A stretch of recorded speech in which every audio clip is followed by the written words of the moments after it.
Sir फाइनेन्सको class सुरु भइसक्यो यति नै होला आज के हो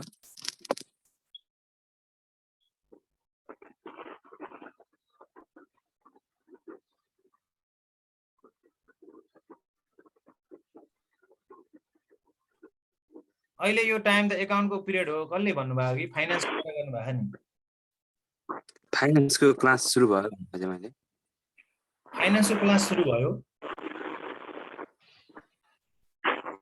फाइनेन्सको क्लास हो नि अहिले फाइनेन्सको क्लास त 6:30 बजेबाट 7:30 बजेसम्म हो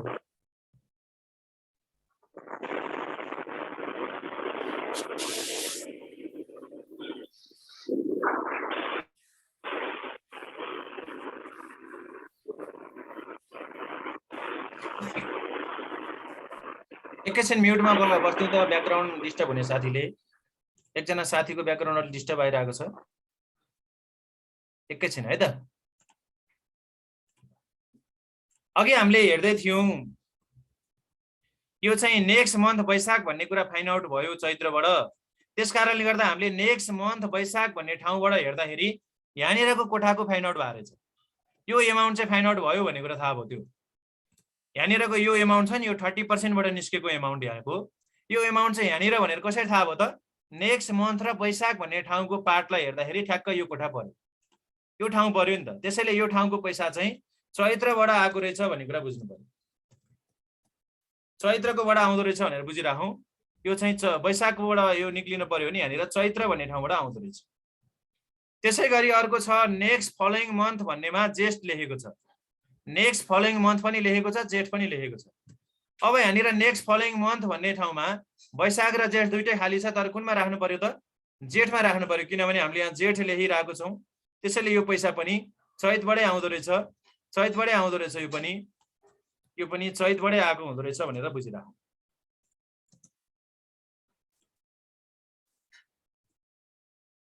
यसरी हामीले यो फाइन्ड आउट गर्यौं यो दुईटा चाहिँ चैत्रको एमाउन्टबाट फाइन्ड आउट भयो भने अब यो पनि यस्तै गरी बनाउने हो भने फागुनबाट फाइन्ड आउट हुन्छ फागुन यहाँ लेख्यो भने यो पनि फागुन हुन्छ यो पनि फागुन हुन्छ यो फागुन हुन्छ यो चाहिँ के हुन्छ चैत्र हुन्छ यहाँसम्मको हेर्नु परेन र यो अन्तिमको 20% चाहिँ के हुन्छ वैशाख भन्ने लिन्छ क्या यदि यहाँ फागुन लेख्यो भने यो अन्तिम 20% चाहिँ वैशाख हुन्छ यहाँ त्यसकारणले गर्दा यो चाहिँ फागुनबाट आउँछ भनेर बुझिराखौँ फागुनकोबाट हामीले फाइन्ड आउट गर्न सक्छौं भनेर बुझिराखौँ यसरी हामीलाई चैत महिनाको र फागुन महिनाको सेल्स दियो भने यसरी निकाल्न सकिन्छ पहिलो उपाय भनेको यो है यसरी हामीलाई क्वेशनले चैत फागुनतिरको सेल्स दियो भने त्यहाँबाट फाइन्ड आउट गर्न सकिन्छ अब दिएन भने के हुन्छ भन्ने कुरा हुन्छ यदि चैत र फागुन महिनाको सेल्स दिएन भने के गर्ने त यदि चैत र फागुन महिनाको सेल्स दिएन भने यो तीनवटा एमाउन्टहरु जुन छ नि यो तीनवटा एमाउन्टहरुको टोटललाई चाहिँ हामीले के भन्छौं भने तीनवटा एमाउन्टहरुको टोटल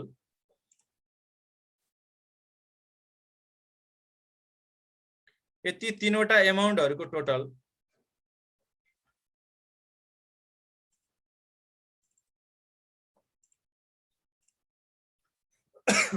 यो टोटललाई भन्छौं हामी अकाउन्ट रिसिभेबल के भन्छौं त अकाउन्ट रिसिभेबल यदि दिएन भने ब्यालेन्स शीट भित्र लास्ट इयर को ब्यालेन्स शीट को एसेट साइड्स भित्र अकाउन्ट रिसिभेबल भनेर दिएको हुन्छ लास्ट इयर को ब्यालेन्स शीट को एसेट साइड्स भित्र अकाउन्ट रिसिभेबल दिएको हुन्छ त्यो अकाउन्ट रिसिभेबलबाट हामीले पत्ता लगाउन सक्छौं यो तीनवटा एमाउन्ट चाहिँ अकाउन्ट रिसिभेबल पत्ता लगाउन सक्छौं र त्यस्तो बेलामा हामीलाई अकाउन्ट रिसिभेबल कसरी दिएको हुन्छ त भन्दाखेरि जस्तो यहाँनिर कुनै एउटा ब्यालेन्स शीटलाई म देखाउँछु जस्तो यहाँनिर यदि यहाँ त नोभेम्बर डिसेम्बर सेल्स पनि दिएको छ नदिएको भए चाहिँ यहाँनिर अकाउन्ट रिसिभेबल भन्ने ठाउँमा यस्तो हुन्छ देखेको छ स्क्रिनमा अकाउन्ट रिसिभेबल भनेको ठाउँमा यसरी छुट्याएर दिएको हुन्छ यसको माध्यमबाट हामीले निकाल्न सक्छौं यसलाई युज गरेर यसको माध्यमबाट हामीले फाइन्ड आउट गर्न सक्छौं अब यो नोभेम्बर र डिसेम्बर सेल्सको बाँकी अकाउन्ट रिसिभेबल भनेको उठ्न बाँकी पैसा हो त्यो उठ्न बाँकी पैसाको माध्यमबाट हामीले यसलाई लगेर त्यसलाई मिलाएर राख्नुपर्ने हुन्छ त्यहाँ दुईवटा एमाउन्ट दिएको हुन्छ त्यो दुईवटा एमाउन्टबाट हामीले तीनटा बनाएर राख्नुपर्छ त्यहाँ दिन त दुईटा दिएको हुन्छ एमाउन्ट र त्यो दुईवटा एमाउन्टलाई तीनटा बनाएर राख्नुपर्ने हुन्छ र त्यो कसरी राख्ने भन्ने कुरा हामी त्यस्तै प्रकारको क्वेशनमा गएपछि त्यसलाई प्र्याक्टिकल रूपमा हेरिहाल्छौँ। त्यो दुईवटा एमाउन्टलाई तीनटा बनाएर राख्नुपर्छ। सर हजुर सर हामीलाई यो दुईवटै अवस्था दिएको हुन्छ कि दुईटै अवस्था दियो भने हामीले दुईवटा मात्र कि दुईटै अवस्था पनि हुन्छ नि। अहिले भर्खरै मैले देखाएको क्वेसनमा त दुईटै अवस्था छ नि। हेर त यहाँ नोभेम्बर र डिसेम्बर पनि त छ नि। यहाँ नोभेम्बर डिसेम्बर पनि छ, एकाउन्ट रिसिभेबल पनि छ। तिमीले जताबाट निकाले नि एउटै हो त्यस्तो सर यस्तो ए हस् सर जताबाट गरे नि हुन्छ त्यस्तो भयो। सेल्स पोलिसीबाट पनि थाहा भइहाल्छ होला नि सर। यो त पर्सेन्टेजको आधारमा पनि त्यो निकाल्न सकिन्छ होला। हो त्यो पर्सेन्टेजलाई आधार मानेर यो दुईटा एमाउन्टलाई तीनटा बनाउन मिल्छ। त्यो पर्सेन्टेजलाई रेसियोको रूपमा बाँडेर हामीले गर्न सक्छौँ। अब यति गरिसकेपछि सेल्सको यो काम सबैभन्दा इम्पोर्टेन्ट पार्ट हो। क्यास बजेटको सबैभन्दा इम्पोर्टेन्ट काम र धेरै स्टुडेन्टले मिस्टेक गर्ने ठाउँ पनि यहीँनिर हो। यति एमाउन्ट भर्ने बेलामा नै स्टुडेन्टहरूले अलिकति गडबड गर्ने, मिस्टेक गर्ने, कपी चेक गर्दाखेरि अलिकति धेरै मिस्टेक पाउने पनि यही पार्टमा हो। त्यही भएर यो पार्टलाई मैले अलिकति टाइम दिएर थोरै भनेको हो। अब त्यो कुराहरू बिस्तारै क्वेसन गर्दै गएपछि अझ डिटेलमा आइहाल्छ है। अब यो बाहेकका अरू रिसिभ के हुन्छ, अरू केबाट पैसा आउन सक्छ त? यो त मेन डाइरेक्ट इन्कम भयो। अब इनडाइरेक्ट इन्कमहरू अरू के हुन सक्छ त भन्दाखेरि इनडाइरेक्ट इन्कमहरू अरू के हुन सक्छ? जस्तो मानौँ इनडाइरेक्ट इन्कमहरू भनेको केही रिसिभहरू हुन सक्छ। डट रिसिभ जस्तो interest receive, dividend receive, rent receive. केही एक दुईवटा एक्जाम्पल लेख्छु, मैले सबै लेखिरहनु पर्दैन यहाँ, बुझिहाल्छौ। रेन्ट रिसिभ जस्तो डिभिडेन्ड रिसिभ, कमिसन रिसिभ, यस्तै रिसिभ सम्बन्धी कुरा भनेर बुझौँ है त। डट डट लेखिदिएको छु। यस्तै यस्तै रिसिभहरू, rent receive, dividend receive, commission receive, interest receive, केही कुरा रिसिभ गरेको कुराहरू, केही इन्कम गरेको कुराहरू, त्यो जुन महिनाको हो त्यसमै लगेर राख्ने।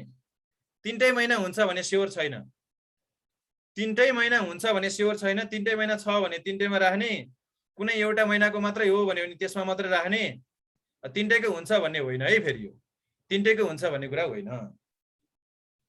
यसरी तीनटैको हो भने तीनटैमा राख्ने, कुनै एउटा स्पेसिफिक मन्थको हो भने त्यही स्पेसिफिक मन्थमा मात्रै राख्ने, अरू मन्थ खाली पनि हुन सक्छ, त्यो बुझौँ। त्यसै गरी अरू केबाट पैसा आउला, जस्तो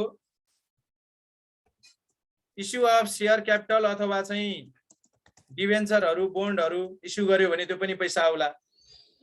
र त्यो पनि कुनै एउटा स्पेसिफिक मन्थमा हुन सक्छ। जस्तो मानौँ जेठ महिनामा छ भने जेठमा राख्नु पर्यो, अरू खाली पनि हुन सक्छ। वैशाख भने वैशाखमा राखेर अरू खाली गर्नु पर्यो। कुनै एउटा मन्थ भनेर क्वेसनले स्पेसिफाइड गर्छ। एउटा स्पेसिफाइड मन्थको हुन्छ भनेर बुझौँ है यो चाहिँ। त्यसै गरी अर्को केबाट पैसा आउला, जस्तो सेल्स अफ फिक्स एसेट्स गर्यो भने नि पैसा आउला। र यो पनि कुनै एउटा स्पेसिफाइड मन्थको होला, सबै मन्थमा नहुन सक्छ, एउटा मन्थमा मात्रै किनेको हुन सक्छ, त्यही महिनाको मात्रै राख्नु पर्यो। एउटा महिनाको मात्रै बेचेको भने त्यसमै राख्नु पर्यो, बेच्दाखेरि आएको पैसाको कुरा भयो है यो चाहिँ सेल्स अफ फिक्स एसेट्स। र यस्तै यस्तै हुन्छ। मैले धेरै डिटेल लेखिनँ किनभने हामीले क्वेसन पढेपछि चिनिहाल्छौँ पैसा आएको हो कि गएको हो। पैसा आएको कुरा राख्न खोजेको हो, त्यति हो कुरा। पैसा आएको कुराको रेकर्ड गर्न खोजेको हामीले। र मैले अहिलेको लागि यति नै हामीले रिसिप्टमा राख्यौँ। र यति राखेपछि एकचोटि जोड्ने, एकचोटि यसलाई जोड्ने।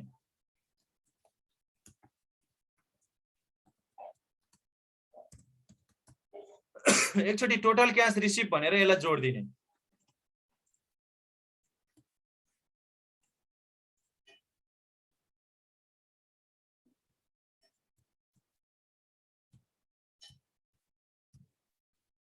टोटल क्यास रिसिभ भनेर यो ओपनिङ बाहेकको यो तलतिरको मात्र है, क्यास रिसिभ लेखेको ठाउँबाट तलतिरको एमाउन्टहरू जुन छ यहाँदेखि यहाँसम्म यतिलाई जोडेर निकाल्ने र यसलाई टोटल क्यास रिसिभ भन्यौँ हामीले।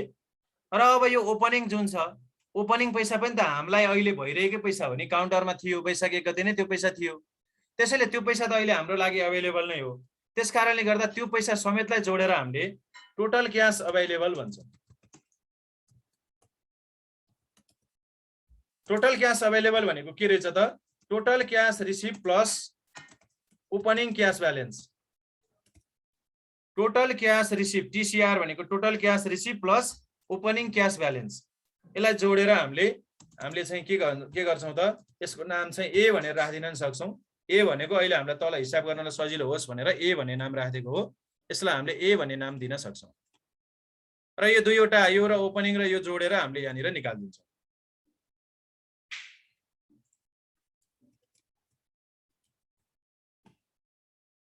यसरी हामीले एउटा पार्ट कम्प्लिट गर्यौं क्याश बजेटको 3 वटा पार्ट मध्ये एउटा पार्ट चाहिँ यहाँसम्म आएर कम्प्लिट भयो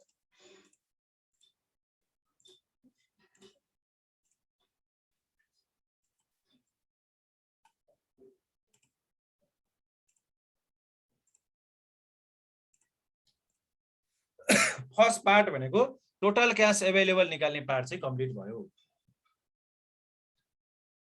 अब हामी सेकेन्ड पार्टमा जान्छौं सेकेन्ड पार्ट भनेको अब हामीले तिर्ने पैसा तिर्ने कुराहरु क्याश पेमेन्ट्स अथवा यसलाई डिस्बर्समेन्ट पनि भन्छ क्याश पेमेन्ट अथवा क्याश डिस्बर्समेन्टको पार्ट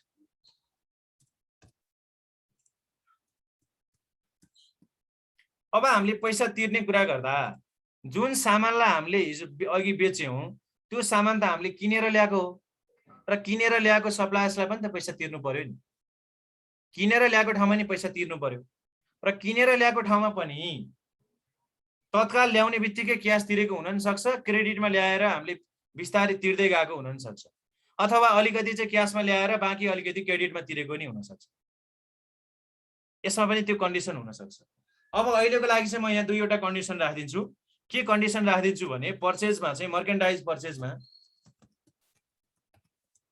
यो मर्केन्डाइज पर्चेज भन्ने कुरा स्टेप 1 बाट आउँछ है स्टेप 1 हैन स्टेप 2 भनेर बुझाउँ न हामीले 1 मा त सेल्स राखेको थियौं स्टेप 2 मा अघि हामीले जुन पर्चेज भनेर फाइन्ड आउट गर्यौं नि लास्ट कोलममा त्यही लास्ट कोलमलाई भन्न खोजे हो मर्केन्डाइज पर्चेज भनेर र त्यो स्टेप 2 को चाहिँ मानौ यसमा चाहिँ मैले के सपोज गरे भने सर्टेन पर्सेन्टेज चाहिँ क्याश पर्चेज तत्काल पैसा तिरेर ल्यायौं जस्तो मानौ 50% चाहिँ तत्काल पैसा तिरेर ल्यायौं बाँकी 50% चाहिँ अर्को महिनामा तिर्छौं भन्यौं भने तत्काल पैसा तिरेको जति यहाँ राख्छौं तत्काल पैसा अलिकति तिर्यो रे ल मानौ र केही पैसा चाहिँ मानौ बाँकी उधारोमा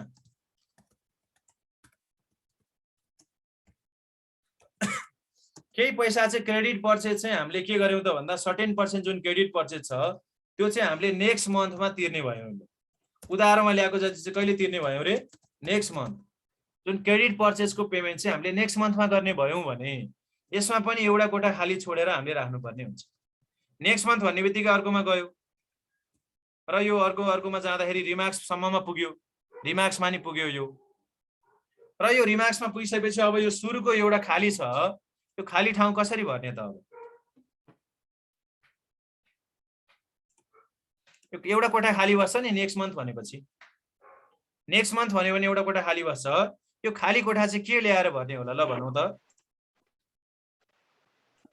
अकाउन्ट पेबल हेर्ने ब्यालेन्स सिटबाट भेरी गुड किनभने हामीले पर्चेज गर्दाखेरि उधारोमा पर्चेज गरेपछि हामीले एकाउन्टमा त्यसलाई के भन्छौं त creditors accounts payable bills payable सन्डी creditors अथवा यस्तै हामीले नामहरू दिन्छौं सप्लायर्स यस्तै नाम दिन्छौं हो त्यो सप्लायर्स अथवा क्रेडिटर्स अथवा एकाउन्ट्स पेबल भन्ने कुरा हामीले चैत महिनासम्ममा तिर्न बाँकी पैसा लेखेको हो चैत महिना पहिले हामीले किनिसकेको कुराहरू चैत महिनामा किनिसकेको कुरा तिर्नलाई बाँकी हामीले वैशाखमा तिर्छौं भनेर लेखेको हो वैशाखमा तिर्छौं भनेर एकाउन्ट्स पेबल लेखेको हुनाले त्यसलाई ल्याएर वैशाखमा तिर्नु पर्यो त्यसै कारणले गर्दा यहाँ चाहिँ कहाँबाट आउँछ त यो ब्यालेन्स सिटको एकाउन्ट्स पेबल आउँछ भनेर बुझिराखौँ ब्यालेन्स सिटको एकाउन्ट्स पेबल है ब्यालेन्स सिटको एकाउन्ट्स पेबल भनेर बुझिराखौँ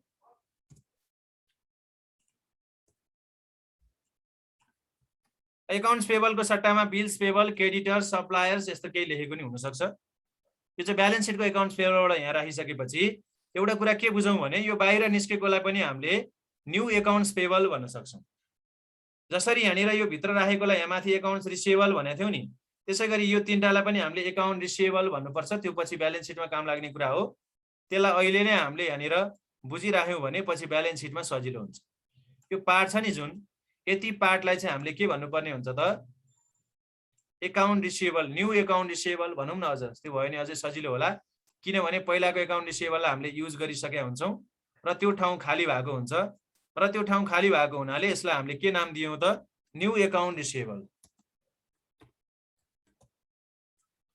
न्यू एकाउन्ट रिसिभेबल भन्ने नाम दियौं यसलाई त्यसैगरी यो बाहिर निस्केको यो एमाउन्टलाई चाहिँ हामीले के भन्छौं त यो एमाउन्टलाई चाहिँ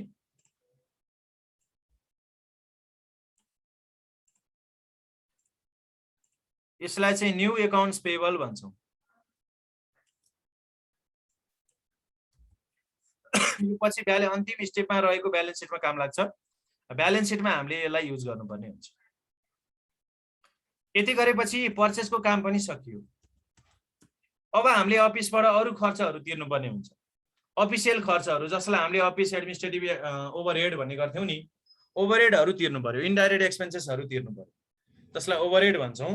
र ओभरहेडहरू विशेष गरी दुई प्रकारकोमा हुन्छ, एउटा भेरिएबल र fix. Variable office and selling overhead मैले एउटैमा राख्दै अफिस र सेलिङ भनेर, छुट्टा छुट्टै दियो भने छुट्टै लेख्दा नि भयो। Variable office and selling overhead अथवा यसलाई भेरिएबल अपरेटिङ एक्सपेन्सेस पनि भन्छ, भेरिएबल अपरेटिङ एक्सपेन्सेस। र यो भेरिएबल भनिसकेपछि हामीले पहिला पनि पढ्दै आएको कुरा हो, भेरिएबल भनेपछि कि त पर युनिटमा हुन्छ कि त पर्सेन्टेजमा हुन्छ।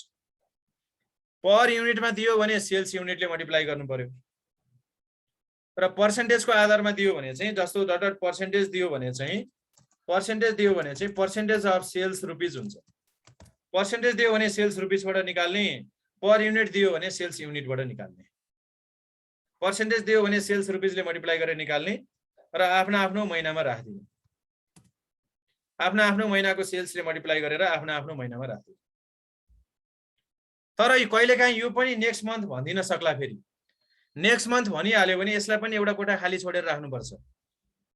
नेक्स्ट मन्थ भनिहाल्यो भने यसलाई नि खाली छोड्नुपर्छ। र यो खाली बसेको एउटा कोठामा हामीले ब्यालेन्स सिटको लायबिलिटी साइडको आउटस्ट्यान्डिङ एक्सपेन्सेसलाई ल्याएर राख्नुपर्छ। यदि खाली भइहाल्यो नेक्स्ट मन्थ भन्यो भने एउटा खाली हुन्छ। खाली भयो भने के गर्ने रे, यसमा नेक्स्ट मन्थ भन्ने वर्ड आइहाल्यो भने चाहिँ खाली गर्ने एउटा कोठा, र यसलाई सार्दै बाहिर पनि एउटा लानुपर्ने हुन्छ, रिमार्क्समा पनि एउटा बस्छ। र यसलाई आउटस्ट्यान्डिङ एक्सपेन्सेस ल्याएर राखेपछि यो बाहिर गएकोलाई पनि हामीले न्यू आउटस्ट्यान्डिङ एक्सपेन्सेस भन्नुपर्छ है त। त्यति कुरा चाहिँ यसो बुझिराख्नु। अहिलेको लागि चाहिँ मैले यति नै राख्दिएँ यसलाई। त्यसपछि fix office and selling overhead. Fix office and selling ओभरहेडमा दुईटा कुरा ध्यान दिनु पर्यो। एउटा कुरा भनेको एक्सेप्ट डेप्रिसिएसन, एउटा कुरा यो ध्यान दिनु पर्यो। र अर्को कुरा भनेको पर मन्थमा राख्नु पर्यो। किनभने फिक्स कस्टहरू त, फिक्स ओभरहेड त पर इयरमा दिएको हुन सक्छ, त्यो कुरा विचार गर्ने। पर इयरमा दिएको छ भने डिभाइड 12 मन्थ गरेर पर मन्थ बनाउनु पर्यो। यदि पर इयरमा दिएको छ भने डिभाइड 12 मन्थ गरेर पर मन्थमा लगेर प्रत्येक महिनामा राख्ने। र डेप्रिसिएसन बाहेक, डेप्रिसिएसन भनेको नन क्याश एक्सपेन्सेस भएको हुनाले डेप्रिसिएसन भनेको फिक्स कस्ट हो, तर हामीले यहाँ चाहिँ युज गर्दैनौँ। त्यो फिक्स कस्ट चाहिँ हो, तर क्याश फिक्स कस्ट चाहिँ होइन, त्यो नन क्याश फिक्स कस्ट हो। यसरी राखिसकेपछि अब अरू केही खर्चहरू, जस्तो अरू केही खर्च भन्नाले पर्चेज अफ फिक्स एसेट्स छ भने त्यो पनि राखिदिनु पर्यो। कुनै महिनामा हुन सक्छ यो चाहिँ, जस्तो वैशाख महिनामा दिएर अरू महिनामा नहुन सक्छ। त्यसै गरी अरू पेडहरू जस्तो डिभिडेन्ड पेड, ट्याक्स पेड सम्बन्धी कुरा, डिभिडेन्ड पेड अथवा ट्याक्स पेड अथवा रेन्ट पेड, अरू केही पेड। अब रेन्टको कुरा त अब माथि अफिसमा आइसकेको हुन्छ। यस्तै केही पेडहरू छ भने त्यसलाई पनि राख्नु पर्यो। त्यो पनि एउटा कुनै सर्टेन महिनामा तोकेको छ भने त्यही महिनामा राखिदिनु। जस्तो मानौ असार भन्यो भने असारमा राख्नु पर्यो। कुनै एउटा महिनामा तोकेर दिएको हुन्छ त्यही महिनामा राख्नु। त्यसपछि अब कहिलेकाहीँ रिडेम्सनहरू पनि आउन सक्ला। रिडेम्सन अफ डिबेन्चर अथवा लोनहरू यदि तिरेको छ भन्यो भने कुन महिनामा तिरेको छ, जस्तो मानौ वैशाख महिनामा तिरेको छ भने वैशाखमा राख्नु पर्यो। एउटा महिना स्पेसिफाइड गरेको हुन्छ। यस्तै पैसा तिरेको कुराहरू के छ, एकचोटि क्वेसनलाई राम्रोसँग पढेर यसलाई टोटल गरिदिने।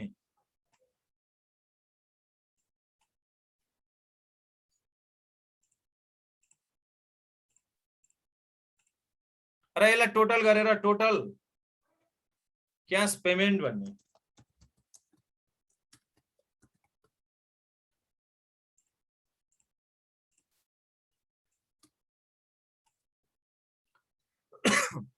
टोटल क्याश पेमेन्ट भनेर यो पेमेन्टको जतिको पार्टलाई जोड्ने।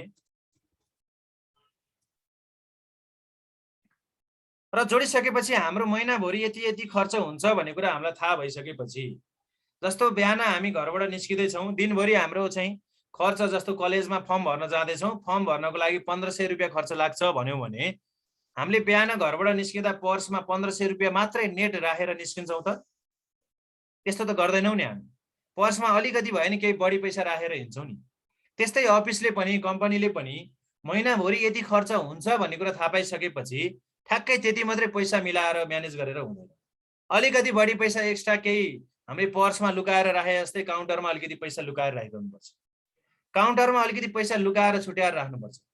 त्यसलाई हामीले जुन वर्किङ क्यापिटल भने जस्तै त्यसलाई चाहिँ हामीले यसमा चाहिँ के भन्छौँ त भन्दाखेरि मिनिमम क्याश ब्यालेन्स भन्छौँ।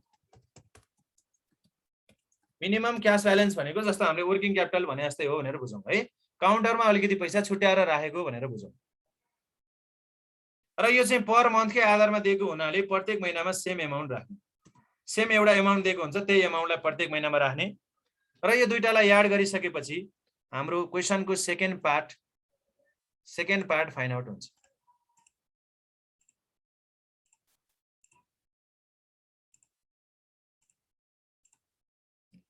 क्वेसनको सेकेन्ड पार्टलाई भन्छौँ हामी total cash need. Total cash need भयो यो, र यसलाई हामी बी भनेर डिनोट गर्छौँ, क्यापिटल बी।